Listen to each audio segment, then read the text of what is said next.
Em algum momento da história da Índia, alcançar os deuses deixou de ser suficiente. E isso não é uma frase pequena, vamos pensar no que ela significa. Uma civilização que tinha passado séculos desenvolvendo rituais elaboradíssimos, textos sagrados de uma complexidade impressionante, hinos para dezenas de divindades, sacrifícios que podiam durar dias inteiros. E em determinado momento, os sábios mais profundos dessa tradição chegaram a uma conclusão perturbadora. Tudo isso ainda era pouco. Mesmo se o sacrifício funcionasse, mesmo se os deuses atendessem, e até mesmo se você chegasse ao paraíso depois da morte. Mas por quê? Porque o paraíso, como qualquer outro estado produzido por ações humanas, é temporário. E se você volta do paraíso, você volta para um mundo de sofrimento, de impermanência e de morte.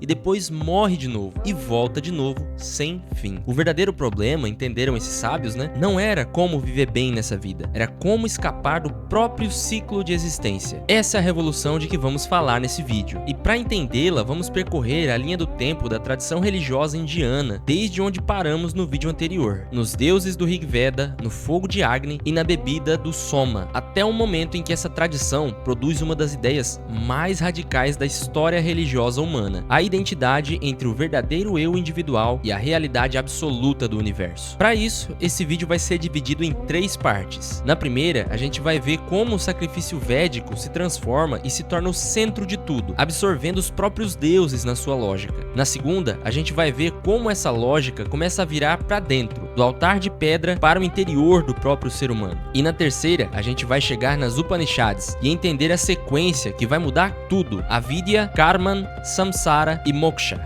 Então, se isso te interessa, seja muito bem-vindo, pega aí uma água, um café, sente-se numa posição confortável, porque esse tema, como sempre, vai exigir um certo tempo e bastante atenção.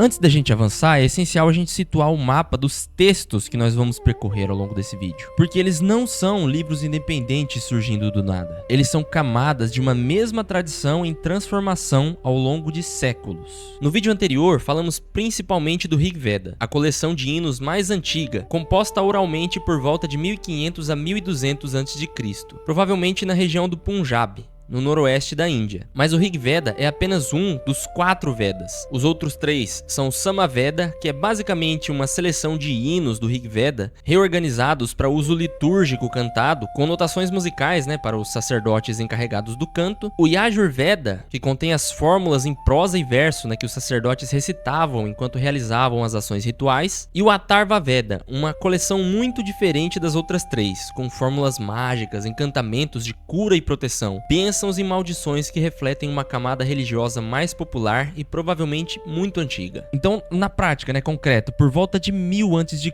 o que é que isso significava? Significava que um grande sacrifício védico, e havia muitos tipos deles, de diferentes escalas, por assim dizer, ele envolvia pelo menos 4 sacerdotes com funções especializadas, cada um responsável por um aspecto diferente do rito. O Rotr recitava os hinos do Rig Veda para invocar os deuses. O Udgatra cantava os hinos do Samaveda. O Advaryu realizava os atos físicos do ritual recitando fórmulas do Yajurveda. E o Brahman, aqui no sentido de sacerdote e supervisor, palavra diferente do Brahman absoluto que vamos discutir mais adiante, observava tudo em silêncio, conhecendo todos os textos, responsável por corrigir qualquer erro que pudesse comprometer o ritual. Esse é o mundo concreto dos Vedas, Não é uma leitura silenciosa, sim uma performance coletiva altamente especializada. Depois dos Vedas, vem os Brahmanas, que são textos em prosa compostos entre aproximadamente 1000 e 800 a.C., que explicam o significado dos rituais, as correspondências simbólicas, essas coisas entre os elementos do sacrifício e o próprio cosmos. Depois, os Aranyakas, textos mais especulativos, da floresta, destinados a sábios que tinham se retirado da vida ativa. E finalmente, as Upanishads, compostas em camadas sucessivas, entre aproximadamente 800 e 200 a.C., dependendo do texto. Então, de novo, é importante a gente não imaginar esses textos como livros separados, surgindo do nada em momentos diferentes. Cada camada responde à camada anterior, aprofundando, questionando e transformando o que veio antes. Agora então, entramos no período dos Brahmanas, e aqui a coisa fica muito interessante. Porque no Rig Veda, o sacrifício já era central, só que os protagonistas ainda eram os deuses, e não o próprio sacrifício. O Indra recebia o Soma e lutava. Agni carregava as oferendas. Varuna mantinha a ordem cósmica e assim por diante, né? Era uma relação de troca. Os humanos davam, os deuses recebiam e respondiam com prosperidade, vitória e proteção. Agora, na prática concreta do período dos Brahmanas,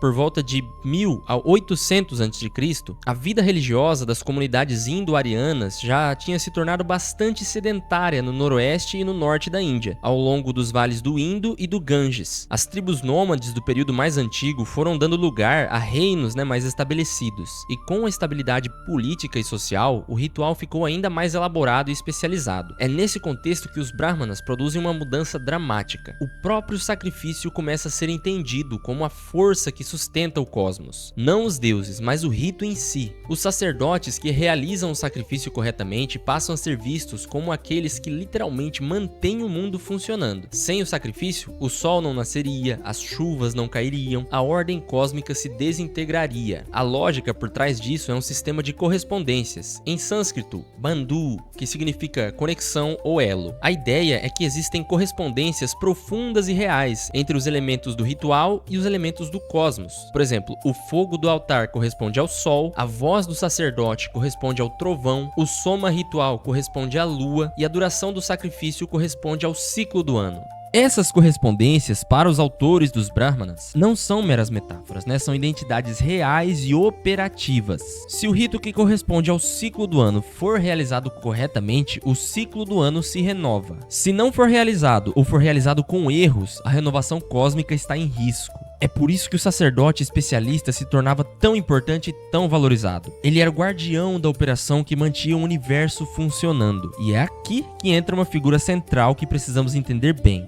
Prajapati aparece nos Brahmanas como a divindade suprema do período, muito mais central do que Indra ou Varuna, que eram os protagonistas do Rig Veda. Mas a narrativa que os Brahmanas constroem em torno de Prajapati é de uma originalidade impressionante. A raiz dessa ideia está em um dos hinos mais famosos do Rig Veda, o Purusha Sukta, o hino do ser primordial. Nele, um gigante cósmico chamado Purusha é sacrificado pelos próprios deuses no princípio dos tempos, e de suas partes surgem os elementos do cosmos e as 4 classes sociais humanas. De sua boca, os sacerdotes brahmanas, de seus braços, os guerreiros kshatriyas, das suas coxas, os agricultores e comerciantes vaishyas, e de seus pés, os servidores shudras. O cosmos então nasce de um sacrifício primordial. Essa é a ideia semente. Nos Brahmanas, essa ideia é amplificada e tematizada em torno de Prajapati, de forma muito mais elaborada, né? Antes era Purusha, agora é Prajapati.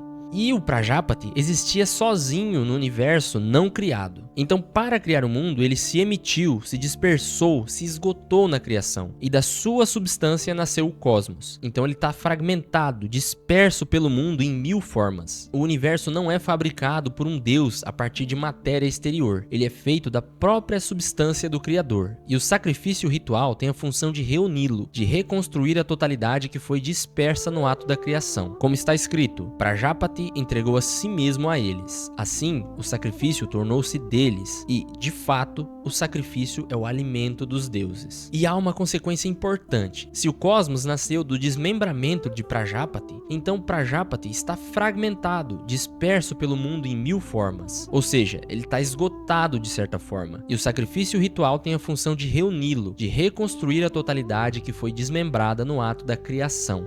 Agora vale mencionar alguns dos grandes rituais que os Brahmanas descrevem, porque eles ilustram, né, essa lógica de forma muito concreta. O Ashvamedha, o sacrifício do cavalo, era o ritual mais poderoso que um rei podia realizar. Um cavalo especialmente selecionado era deixado vagar livremente, por um ano, seguido por guerreiros que defendiam seu território. E tudo que o cavalo percorresse pertencia ao rei. No final do ano, o animal era sacrificado num ritual elaborado que durava vários dias, com a participação de muitos sacerdotes especializados. O cavalo representa o sol e a sua jornada de um ano representa o ciclo solar completo. O sacrifício, então, renova tanto a realeza quanto o cosmos. Apenas reis muito poderosos podiam realizá-lo, O Rajasuya era a consagração real, o ritual de entronização do rei. Através de uma série de atos rituais cuidadosamente sequenciados, o futuro rei assimilava a totalidade das forças cósmicas, tornando-se ele mesmo uma espécie de imagem do Prajapati. o Criador reconstruído em forma humana e política. O Agni Kayana, a construção do altar de fogo, era talvez o mais complexo de todos. O altar era construído com mais de 1000 tijolos dispostos na forma de uma águia em pleno voo. Sua construção seguia uma sequência ritual que correspondia simbolicamente à criação do cosmos. Cada tijolo tinha um nome sagrado, uma correspondência cosmológica específica. Construir o altar era reconstruir o próprio Prajapati.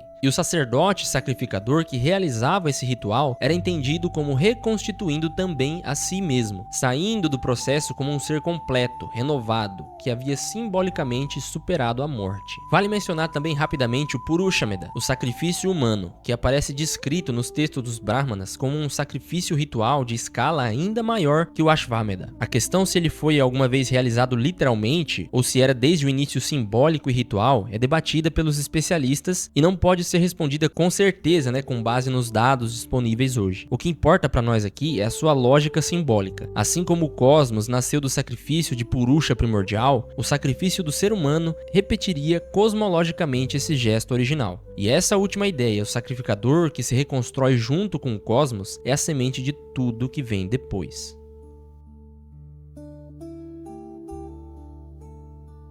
A lógica dos Brahmanas produziu uma consequência que, quando a gente olha de fora, parece meio inesperada. Só que quando ela é vista de dentro, é completamente coerente. Se o sacrifício reconstrói o Prajapati, e se o sacrificador se identifica com o Prajapati durante o rito, então o sacrificador também se reconstrói. Ele sai do ritual como um ser renovado, completo, que superou simbolicamente, a fragmentação e a mortalidade que são a condição humana ordinária. Só que o que acontece quando o ritual termina?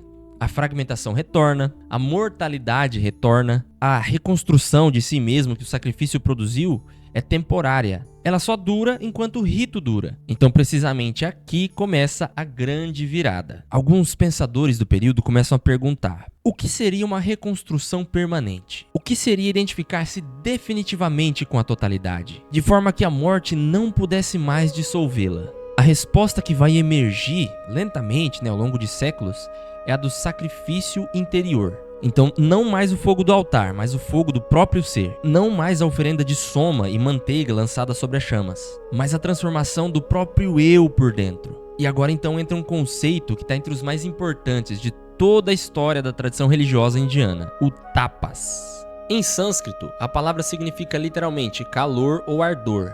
Mas no contexto religioso indiano, ela descreve um conjunto de práticas que produzem uma forma de calor interior: jejum prolongado, vigília noturna, exposição ao sol, imobilidade prolongada em postura meditativa, controle da respiração, silêncio absoluto, abstinência sexual, o que chamamos genericamente de austeridades. Por volta de 800 a 600 a.C., no norte da Índia, é cada vez mais comum encontrar ascetas, em sânscrito Shramanas, que significa os que se esforçam, que abandonavam a vida doméstica e se retiravam para a floresta ou para lugares isolados. Não havia um único tipo de asceta, havia grande variação. Alguns se associavam a linhagens de mestres e discípulos com tradições específicas, outros viviam solitários. Alguns praticavam austeridades extremas, ficar de pé por dias, expor-se ao sol entre 4 fogueiras no verão, imergir no rio gelado no inverno. Mas qual era a lógica por trás disso? É que o calor produzido pelas austeridades consome o ego, os apegos, as ilusões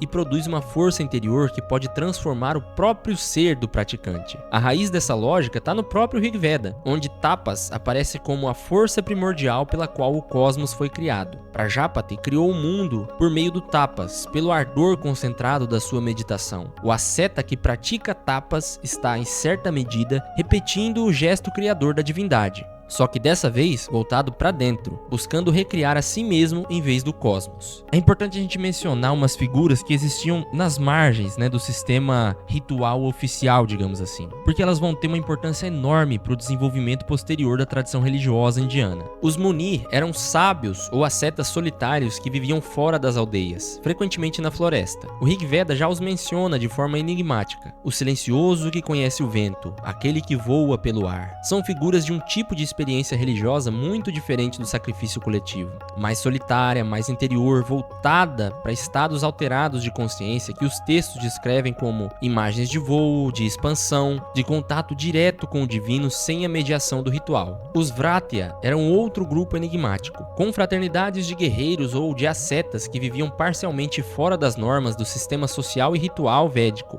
com práticas próprias de controle de respiração e de movimento ritual. O Atharva Veda dedica um hino inteiro aos Vratya, o que sugere que eram uma presença importante e que eles não eram simplesmente ignorados pela tradição mais oficial, digamos assim. O que esses grupos mostram é que, ao lado do sistema sacrificial oficial, com seus sacerdotes, seus textos, sua hierarquia cuidadosamente organizada, existia desde muito cedo na Índia uma tradição paralela de experiência religiosa mais direta, mais individual, mais baseada em práticas corporais e em estado de consciência não ordinários. Quando as Upanishads afirmarem que o verdadeiro conhecimento não está no rito, mas no interior do ser humano, elas estarão, em parte, formalizando e centralizando essa tradição que existia nas margens. Entre os Brahmanas e as Upanishads, existe uma camada intermediária que é importante a gente conhecer. Os Aranyakas, os textos da floresta. O nome indica sua origem, né? Esses textos eram destinados a sábios que tinham se retirado da vida ativa e viviam na floresta, fora das aldeias e dos grandes rituais coletivos. A datação exata dos Aranyakas é incerta e varia de texto para texto. Eles surgem provavelmente no mesmo período geral dos Brahmanas tardios e das primeiras Upanishads, grosseiramente entre 900 e 600 a.C.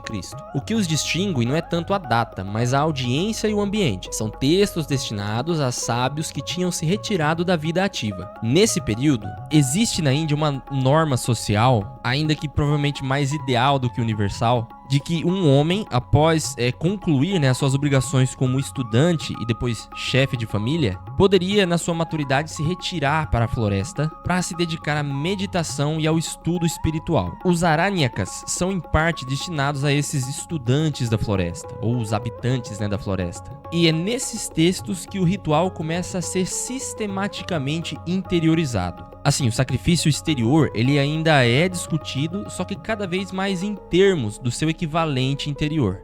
O fogo ritual é identificado com o fogo da respiração dentro do ser humano. O soma não precisa mais ser bebido externamente, ele é identificado com a luz interior, com a consciência. E a oferenda não precisa ser lançada no altar, pode ser feita mentalmente. Essa interiorização não é um abandono do ritual, é uma transformação da sua lógica. As correspondências entre o ritual e o cosmos, que os Brahmanas estabeleciam com tanta elaboração, são agora aplicadas ao interior do ser humano. O microcosmo do próprio ser humano corresponde ao macrocosmo do universo. É justamente o terreno que prepara as Upanishads.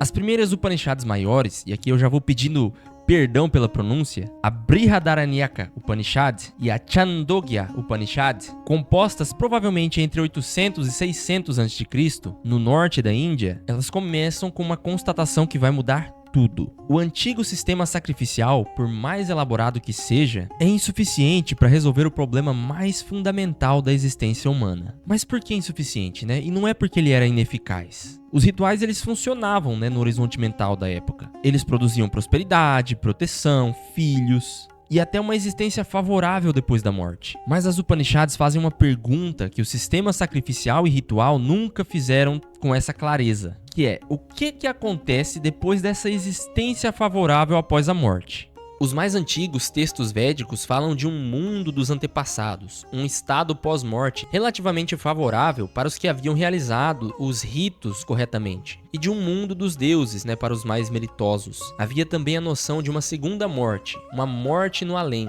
que ameaçava aqueles cujos méritos se esgotassem, mas não havia ainda um sistema elaborado e coerente de renascimento. A ideia de que toda ação produz consequências que se estendem além da morte, forçando um retorno ao ciclo, isso emerge de forma clara apenas nas Upanishads. E a resposta que elas desenvolvem vai mudar o ideal religioso da tradição indiana para sempre. E para a gente entender melhor a revolução das Upanishads, a gente precisa entender o conceito de Karman. E aqui, como vocês sabem, é importante a gente explicar com cuidado. Porque a palavra karma é muito utilizada hoje em dia com um significado bastante simplificado. Karman, em sânscrito, originalmente significa ação, e nos Brahmanas refere especificamente à ação ritual e seus resultados. Se você realiza o sacrifício correto da forma correta, os resultados benéficos se produzem. A eficácia do rito é garantida pelas correspondências cosmológicas que ele atualiza. Isso era o Karman ritual, ação com consequência previsível e garantida. O que as Upanishads fazem é expandir esse conceito de forma radical. Toda ação humana, não apenas o rito, mas qualquer ato, qualquer intenção, qualquer desejo,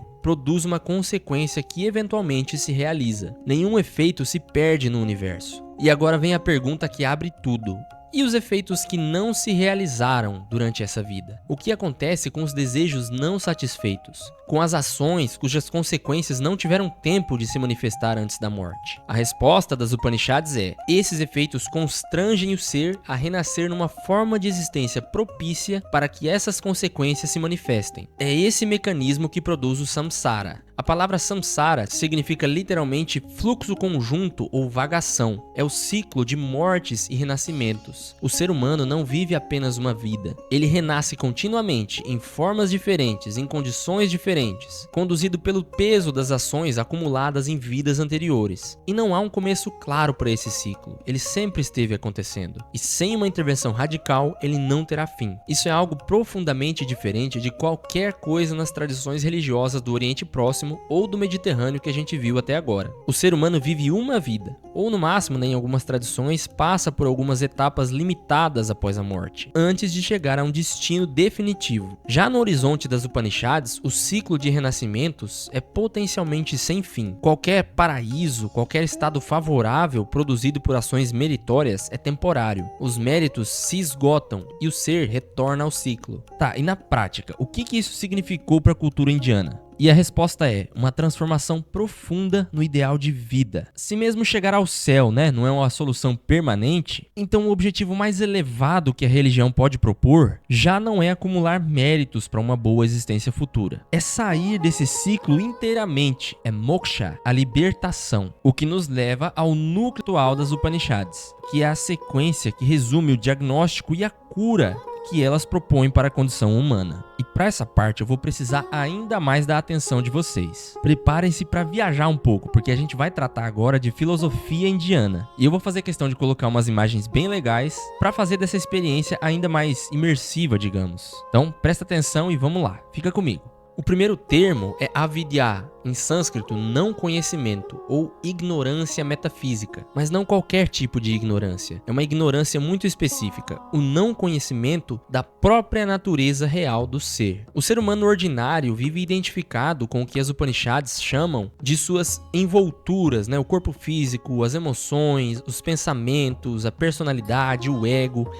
Ele pensa que ele é essas coisas. E justamente porque ele pensa que é essas coisas, ele deseja, ele teme, ele se apega e ele age. Essa ação motivada pelo apego e pela ignorância é o que produz o karman, as consequências que se acumulam e que mantêm o ser preso ao samsara. Enquanto a avidya persistir, o ciclo não para. O que rompe o ciclo não é um mérito ritual acumulado, e não é também a virtude moral, embora ela possa ajudar. Não é sequer a devoção aos deuses, embora isso também tenha o seu valor em outros contextos. O que rompe o ciclo é vidya, conhecimento, ou mais precisamente o reconhecimento direto e experiencial da própria natureza real. Não é o conhecimento do tipo pegar todos os livros disponíveis e estudar e lembrar de tudo, não é isso, é outra coisa. E é aqui que chegamos ao conceito mais profundo de todo esse percurso. O que você verdadeiramente é, segundo as Upanishads? A palavra usada é Atman, e precisamos explicá-la com cuidado, porque ela não corresponde exatamente a nenhum conceito ocidental que seja familiar para nós. Atman não é a personalidade, não é um ego. O Atman é o eu mais profundo, o princípio de consciência pura que está por trás de todos os estados mentais, de todas as experiências, de todos os pensamentos. Uma imagem das Upanishads ajuda. O Atman é aquele que vê sem poder ser visto, aquele que conhece sem poder ser conhecido como um objeto, aquele que está presente no estado de vigília, no sonho e no sono profundo, mas não é identificável com nenhum desses estados. É o testemunho que permanece quando tudo mais se transforma. Vejamos algumas citações das próprias Upanishads. Aquilo que é a essência mais sutil, todo esse universo tem isso como seu si. Isso é a verdade. isso é o Atman. Tu és isso, Shvetaketu. Ele é o vidente que não é visto, o ouvinte que não é ouvido, o pensador que não é pensado, o conhecedor que não é conhecido. Não há outro vidente além dele. Nenhum outro ouvinte, nenhum outro pensador, nenhum outro conhecedor. Ele é o teu Atman, o governante interior, o imortal. Para alguém formado nas tradições ocidentais, a comparação mais próxima seria talvez a de uma consciência testemunha, aquilo que observa tudo o que acontece na mente sem se confundir com nenhum conteúdo específico. Mas as Upanishads vão muito além. Atman não é apenas um observador interno neutro, é a realidade mais profunda do ser, e é idêntico à realidade mais profunda do próprio cosmos. Agora, antes da gente continuar, é essencial a gente fazer 3 distinções que evitam confusões comuns. Brahman, com N no final. Mais uma vez, perdão pelas pronúncias, teve gente comentando no último vídeo. O que eu faço normalmente é pegar a palavra aqui e jogar no Google Tradutor em hindi pra escutar a pronúncia e tentar imitar aqui. Mas vou tentar fazer essa diferenciação na pronúncia só para vocês diferenciarem também ao ouvir.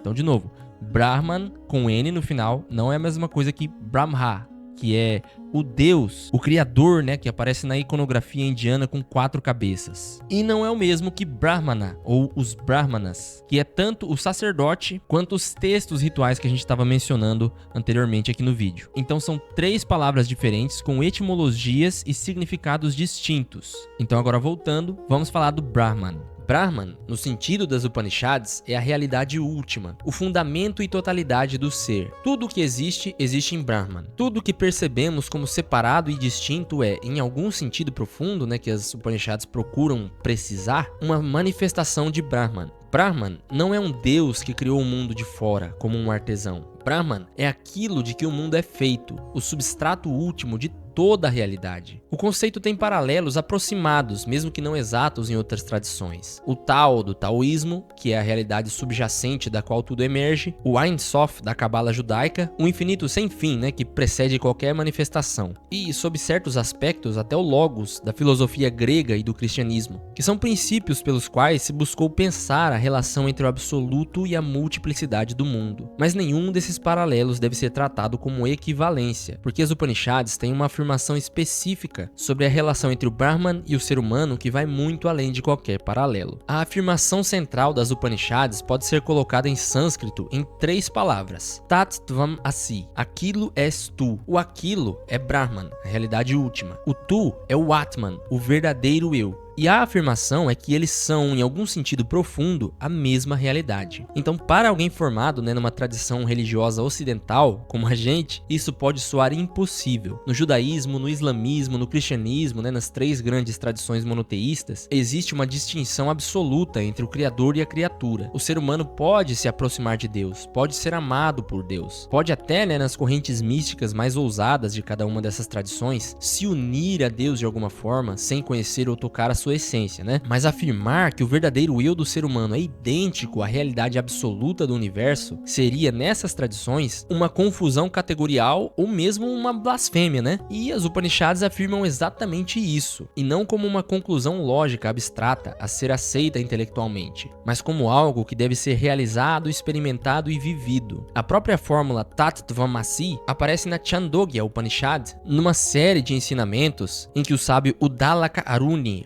repete ao filho após cada etapa de uma série de exemplos sobre a natureza da realidade. A árvore, o sal na água, o sono profundo, sempre chegando à mesma conclusão: aquilo és tu. A Brihadaranyaka Upanishad, por sua vez, desenvolve o tema do Atman como o que vê sem ser visto, e apresenta o sábio Yajnavalkya como uma das vozes mais importantes dessa reflexão. Ambos os textos convergem. A realização dessa identidade não é fruto de raciocínio, mas de uma experiência direta que dissolve a ilusão da separação. Quando essa realização acontece plenamente, o resultado é moksha, a libertação. Não libertação para algum paraíso, né? Não sobrevivência como um eu individual em algum plano mais elevado, mas a dissolução da ilusão de ser um eu separado, o reconhecimento de que o ciclo do samsara estava sendo sustentado por uma ignorância que agora se dissipou. Na prática, o que isso significou para a cultura indiana? Bom, os primeiros textos que descrevem sábios que alcançaram essa realização, como Yajnavalkya, Samkhya os apresentam como pessoas que abandonaram a vida ritual, que não mais se preocupavam com sacrifícios ou com a acumulação de méritos, que viviam numa calma que não era afetada pelas circunstâncias externas. Esse ideal do Jivanmukta, o liberado em vida, aquele que alcançou o moksha ainda no corpo, vai se tornar um dos ideais mais influentes de toda a tradição indiana. Junto com Atman, Brahman, Karman e Samsara, as Upanishads aprofundam o entendimento de Maya, que já mencionamos brevemente no vídeo anterior, mas que aqui ganha uma dimensão nova e mais precisa. No Rig Veda, Maya ainda tinha um sentido relativamente simples, que era o poder mágico, o artifício, a capacidade de criar formas e ilusões. Nos Brahmanas, ele ainda era principalmente o poder divino de manifestação. Agora, nas Upanishads, Maya começa a descrever algo mais profundo, o que faz com que o mundo da multiplicidade, com suas distinções, suas formas,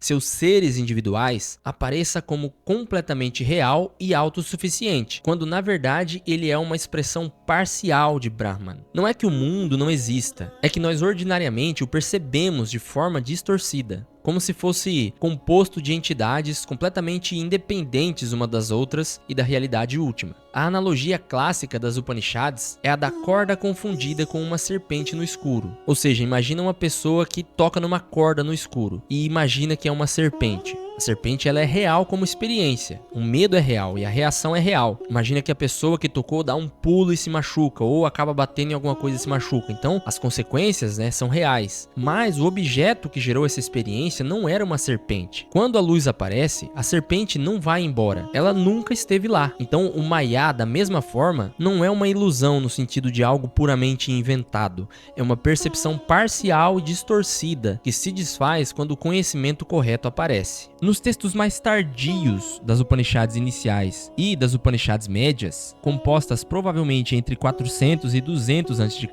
começam a aparecer com mais clareza dois caminhos de libertação que vão se tornar muito importantes: o Samkhya e o Yoga. O Samkhya, que significa algo como discriminação ou enumeração, é um sistema filosófico que analisa a realidade em duas categorias fundamentais e completamente distintas: Purusha, o espírito puro, a consciência testemunha que é imutável e eterna, e Prakriti, a natureza ou matéria primordial, da qual tudo que existe no mundo fenomenológico é feito, incluindo a mente, as emoções e o ego. A libertação, para o Samkhya, é o reconhecimento de que o verdadeiro eu é Purusha, pura consciência, e que nada do que acontece em Prakriti pode realmente afetá-lo. O Yoga, por sua vez, vai sistematizar práticas concretas, controle de respiração, postura corporal, concentração, meditação, que permitem ao praticante experienciar essa distinção de forma direta e não apenas teórica. Na prática, linhagens de mestres transmitindo técnicas de meditação e controle corporal já existiam certamente antes de Cristo, mas a codificação sistemática dessas práticas no texto clássico do Yoga, os Yoga Sutras de Patanjali, é datada pelos especialistas em algum momento entre o segundo século antes de Cristo e os primeiros séculos depois de Cristo, com muita incerteza ainda sobre a data precisa. O Yoga é o caminho prático que complementa o entendimento filosófico do Samkhya. É importante notar que tanto o Samkhya quanto o Yoga são, em alguns aspectos, diferente da visão das Upanishads. Enquanto as Upanishads mais importantes tendem a identificar o Atman e o Brahman, o eu individual com a realidade absoluta, o Samkhya mantém uma dualidade entre Purusha e Prakriti, sem necessariamente postular um Brahman único subjacente a ambos. Esse é um dos primeiros exemplos de como a tradição indiana vai gerar diversas respostas ao mesmo conjunto de perguntas, uma pluralidade que vai se aprofundar muito nos séculos seguintes.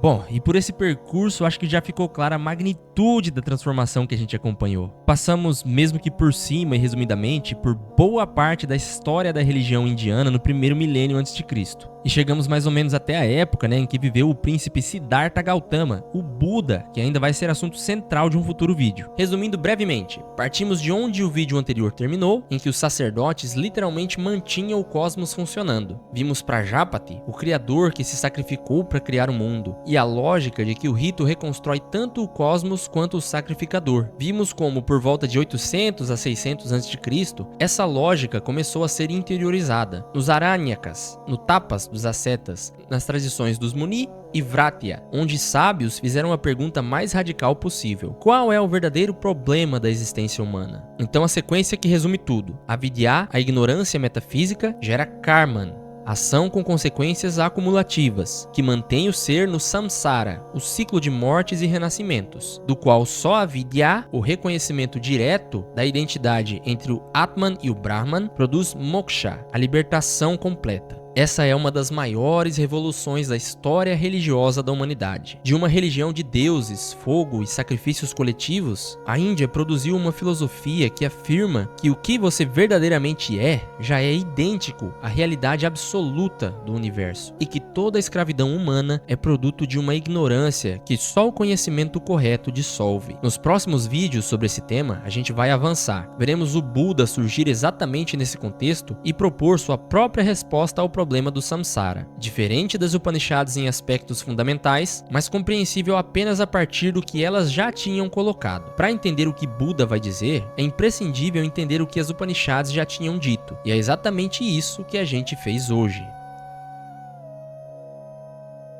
Fica a recomendação então para você dar uma olhada no capítulo 9 do primeiro volume do História das Crenças e Ideias Religiosas, de Mircea Eliade, que é a base para tudo que a gente está discutindo aqui. O link está aqui na descrição para você comprar pela Amazon. Vale a pena, a gente vai continuar explorando ele nos próximos vídeos também. Se você quiser ver os vídeos anteriores, né, chegou agora no canal, a gente tá fazendo aqui os vídeos em cima desse livro, então realmente eu recomendo que você compre, o link tá aqui abaixo. Inclusive, para quem chegou aqui no canal pelo último vídeo ou por esse agora e gosta muito do tema hinduísmo, no livro do Eliade, ele vai demorar alguns capítulos para aparecer novamente, tem outros assuntos antes. Porém, como o último vídeo teve uma grande expressão, eu não sei se esse aqui também, né? Tô gravando ainda, mas bastante gente chegou por causa desse tema do hinduísmo. Então o que eu vou fazer? Eu vou dar uma intercalada agora. A gente vai continuar explorando os capítulos do livro do Eliade, só que no meio eu vou fazer alguns outros vídeos sobre hinduísmo, tradições indianas, usando outros materiais também, para atender esse público que chegou agora. Então, se você gosta do tema hinduísmo, tradições indianas, quer saber sobre algum assunto, ou tema específico dentro desse assunto maior, comenta aqui abaixo a sua sugestão. Novamente, eu espero que esse panorama tenha sido útil para você. Muito obrigado por assistir e a gente vai conversando mais nos próximos vídeos. Até lá!